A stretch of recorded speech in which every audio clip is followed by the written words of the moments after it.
చాలా అనారోగ్యంతో బాధపడుతుంది. అయినా సరే కష్టపడి కూతురు చదివిస్తుంది. తన పేరు సుందరబల్లి సాహితి.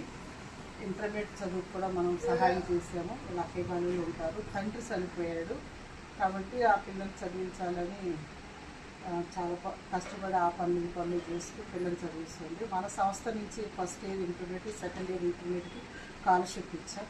ఇప్పుడు ఇంటర్మీడియట్లో మంచి మార్కులతో పాస్ అయ్యి అవంతి ఇంజనీరింగ్ కాలేజీలో ఇంజనీరింగ్ ఫస్ట్ ఇయర్లో జాయిన్ అయింది సుందరంపల్లి సాహితి.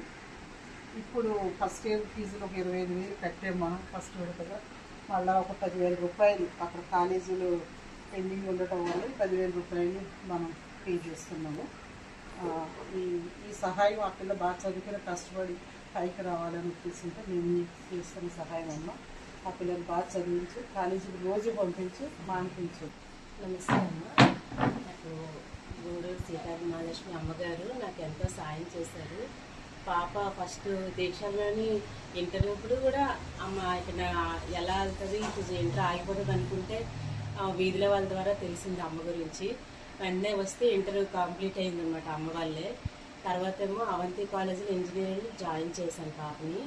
అమ్మే అడ్మిషన్ ఫీజు కట్టి సావిత్రి పూలే ఎడ్యుకేషనల్ చారిటబుల్ ట్రస్ట్ ద్వారా అమ్మ నాకు సాయం చేశారు.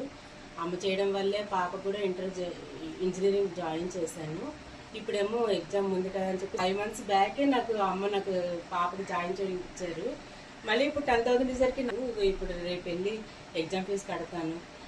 చాలా అమ్మకి చాలా థ్యాంక్స్ చెప్పాలి. ఎంత థ్యాంక్స్ చెప్పుకున్నా చాలా తక్కువ.